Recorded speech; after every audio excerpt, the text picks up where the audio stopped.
Suami koleris, anak koleris, ibu pragmatis. Waduh, kayak nyokap gue, kasihan. It's John Balls here.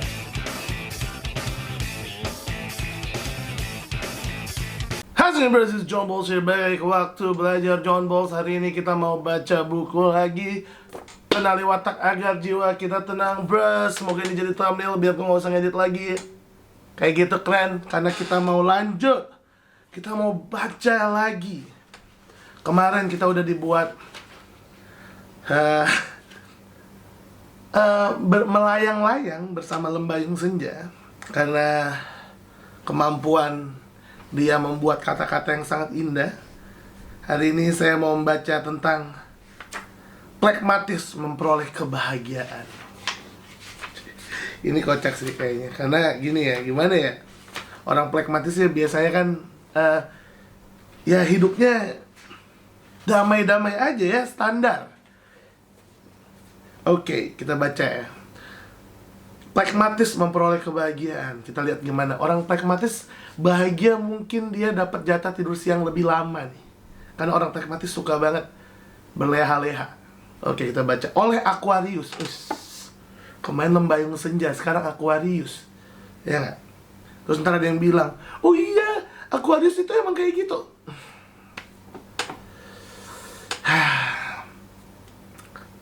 Buat orang yang mau kayak menyambungkan watak sama horoskop, boleh-boleh aja. Tapi kalau saya sih enggak ya, karena ada orang Gemini yang sanguin, ada orang Gemini yang melo. Coba kalian jelaskan tuh kayak gimana. Langsung diserang sama orang-orang horoskop. Dasar dokter gendut. Oke, pragmatis memperoleh kebahagiaan oleh Aquarius. Saya seorang ibu, menjalani pernikahan selama 29 tahun. Buset. Ini tua nih. Yang sekarang sudah menemukan kebahagiaan dalam hidup. Alhamdulillah. Mempunyai 3 orang anak dari suami pertama, dan insya Allah juga yang terakhir. Oh iya, hampir sempet deg-degan kan? Kayak, oh ini ada berapa kan? Karena dia udah bilang kan, dapat 3 orang anak dari suami pertama. Ya udah mau tanya ini berapa anak lagi nih dari suami yang kedua kan? Ternyata insya Allah juga yang terakhir gitu. Ini bisa aja nih Bu Aquarius. Yaitu 2 anak laki-laki dan 1 perempuan. Mungkin umurnya udah saya nih ya, karena umurnya Bu Aquarius pernikahannya selama 29 tahun ya. Saya kan umurnya 29 ya, belum 30. Cih, masih 20-an. Anak ketiga masih SMA kelas 12, pas ya. Anak terkecilnya dia seadik saya yang paling kecil. Kebahagiaan saya rasakan karena saat ini keluarga saya ayam trem-trem. Nah, ya, kebahagiaan orang pragmatis tuh kalau emang hidupnya ayam tentrem, nggak mesti yang dia harus jadi presiden, enggak.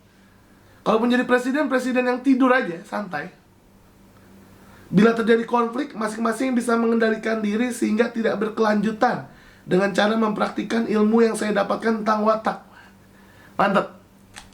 Hasilnya membuat suami saya sekarang lebih perhatian dan peduli dengan keluarga. Artinya ada proses. Sebelum ini ada proses nih, biasanya nih. Ini kayak ceritanya seru nih ya. Kebahagiaan saya rasakan setelah melalui proses yang panjang, bener kan? Proses. Saya pertama mengikuti kajian Ibu Aisyah dari Facebook, kemudian saya mencari di YouTube. Ada gitu.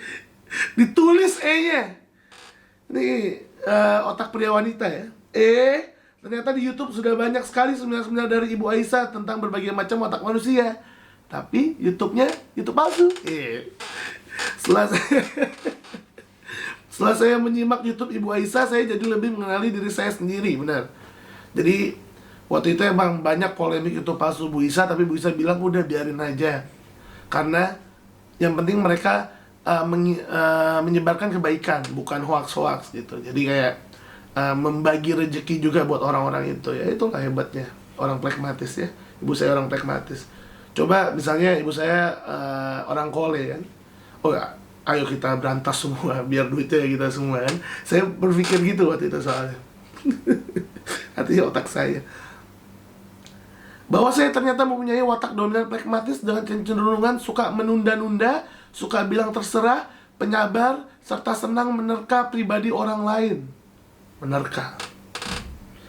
Nerka tuh gimana sih? Oh, ngira-ngira. Dia apa nih? Oh ya, pengamat ya. Dia apa nih? Dia apa nih? Tapi nggak ngomong. Jadi, saya juga pemikir, tapi saya tidak selalu rapi dan serba terjadwal. Ada sedikit watak melankolis ya.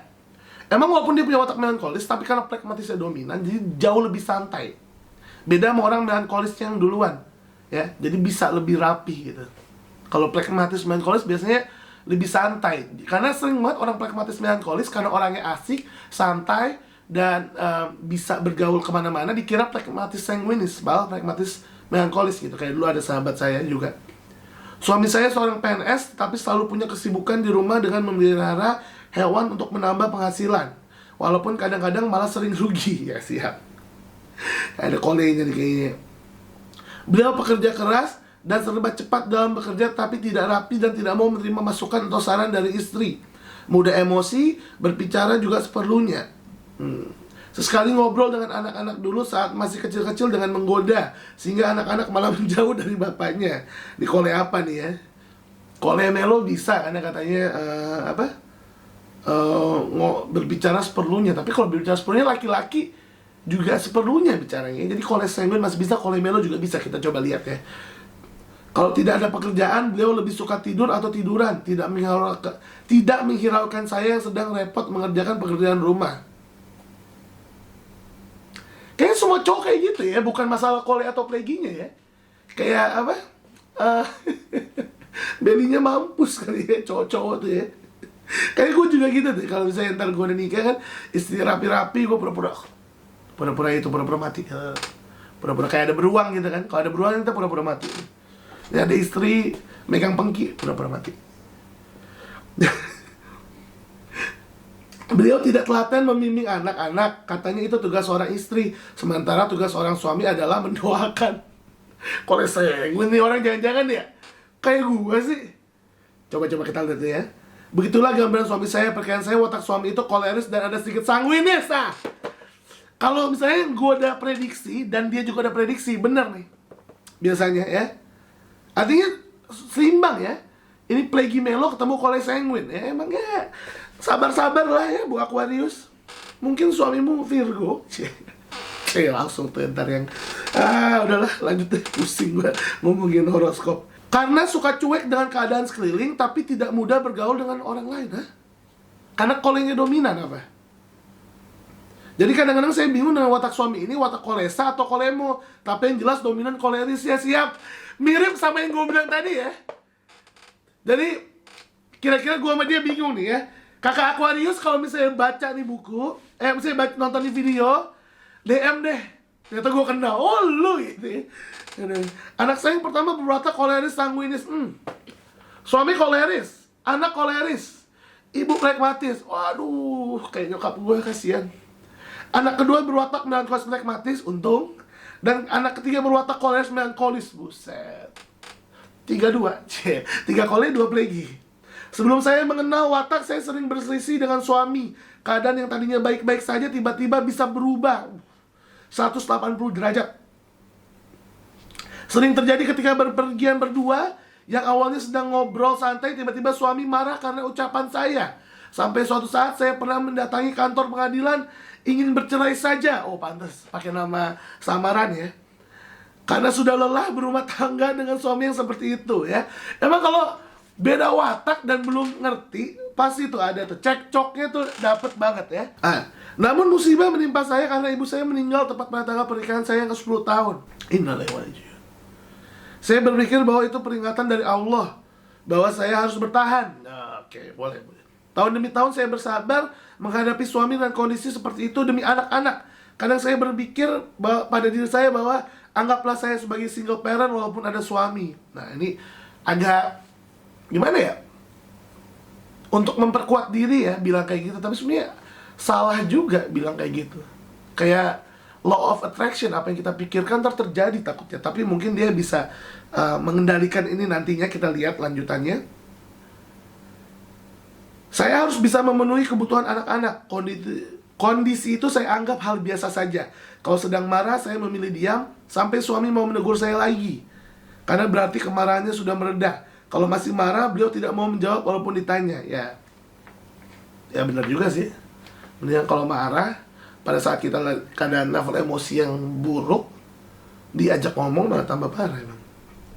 Tapi kalau ngambek-ngambekan terus ya untungnya mungkin bener ya suaminya ada sanguinnya ya, makanya kayak approach duluan. Atau mungkin kalau melo karena keberanian dari Cole jadi approach duluan ya. Waktu itu suara gue habis ya.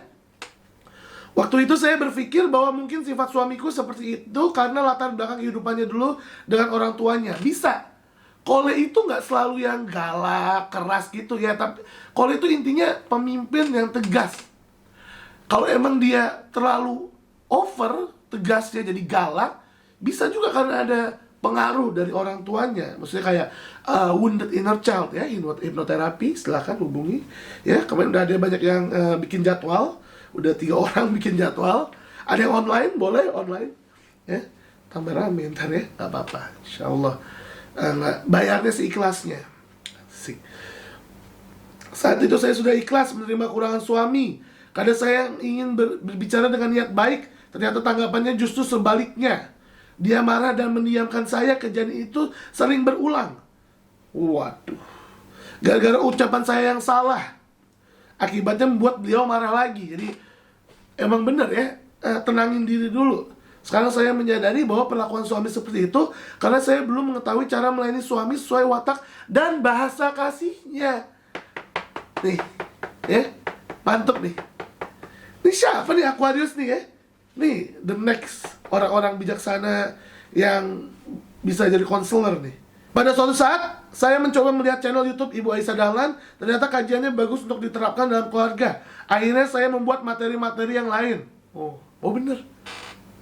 Bener nih, dia membuat materi sendiri. Ini kayak gue singin nama nih orang ya. Apa yang gue bilang sebelum gue baca lagi, terjadi ya. Kadang saya berputar berulang-ulang walaupun sambil memasak di dapur. Kemudian ilmu yang saya peroleh itu saya terapkan dalam keluarga, baik dengan suami maupun dengan anak-anak.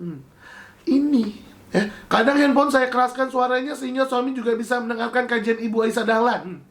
Nyindir halus ya. Lama-kelamaan suami senang bila saya buka YouTube Ibu Aisyah Dahlan dan berkomentar, "Wah, muridnya Ibu Aisyah." Asik.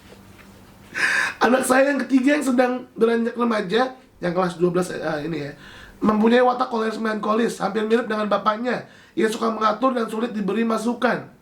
Namun karena saya sudah belajar tentang watak, maka saya bisa memahaminya dan tidak khawatir, sedih, ataupun putus asa, karena memang demikianlah wataknya. Yang penting saya memperlakukan mereka menurut ilmu tentang wataknya, dan saya yakin pada saatnya akan menjadi anak yang lebih baik lagi. Nah, hal yang membuat saya bahagia sekarang ini adalah saya bisa memahami watak suami dan anak-anak sehingga bisa memperlakukan mereka sesuai dengan watak dan bahasa kasihnya masing-masing ya. Jadi daripada kalian nyalain pasangan, ya mendingan kalian ngelakuin yang seharusnya kalian udah tahu ya. Dan emang biasanya kayak gini nih istri ya. Karena suami itu kadang-kadang otaknya rada-rada bebel.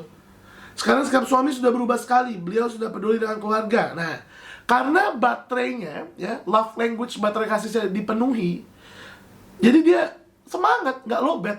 Kalau orang nggak lowbat, ya jadi baik gitu, ya. Mau membantu pekerjaan istri dan perhatian kepada anak-anak. Mungkin sedikit banyak perubahan ini karena ikut mendengarkan juga kajian Ibu Aisyah Dahlan, sehingga suami saya juga memahami dan mengetahui watak dan bahasa kasih saya. Nah, ini beruntung nih, dapat suami yang belajar tentang kayak gini. Nggak semuanya gitu kan. Tapi ini bisa terjadi karena sang ibu dulu, ya, istri dulu. Emang istri itu core dari keluarga ya. Ini ya nih, apa? Kolbunya. Jadi karena istrinya mau belajar, dia menularkan energi positif ke suami dan ke anak-anaknya gitu. Ya. Jadi emang kadang-kadang kalau ada orang bermasalah kayak anak-anak nakal bermasalah, yang biasanya saya terapi dulu ibunya biasanya. Hikmah yang saya peroleh dari perjalanan hidup saya ini bahwa ujian manusia berbeda-beda. Kita harus ikhlas menjalani karena pada saatnya Allah Subhanahu wa taala akan meluluskan kita bila kita sabar dan tawakal. Entah kapan, tapi semua merupakan kehendak Allah Subhanahu wa taala. Bionarasi penulis, Aquarius sedang belajar tentang watak untuk bisa memahami diri sendiri, keluarga, rekan kerja, serta orang-orang di sekelilingnya sehingga terjalin komunikasi yang bijak dengan suami dan anak-anak, hubungan kerjasama dengan guru lancar, Demikian juga banyak strategi yang dapat digunakan dalam menghadapi perbedaan watak anak-anak di sekolah. Kegiatan sehari-hari adalah seorang kepala sekolah dasar yang setiap harinya menghadapi permasalahan di sekolah. Kepala sekolah, ya, kepala sekolah SD ya, menyangkut guru, siswa, dan orang tua siswa. Asik sih punya kepala sekolah plegi, kayak mau mengerti walaupun nggak setegas kepala sekolah kole ya. Tapi semua punya cara memimpinnya masing-masing gitu. Jadi menurut saya ini kalian beli deh buku. Gue gak akan bisa bahas semuanya gitu, 75 cerita. Paling gue sampai 20 cerita udah capek. Jadi kalian beli aja. DM di IG John Bolsir 69. Thank you for watching bros. Amat bros. Let's go.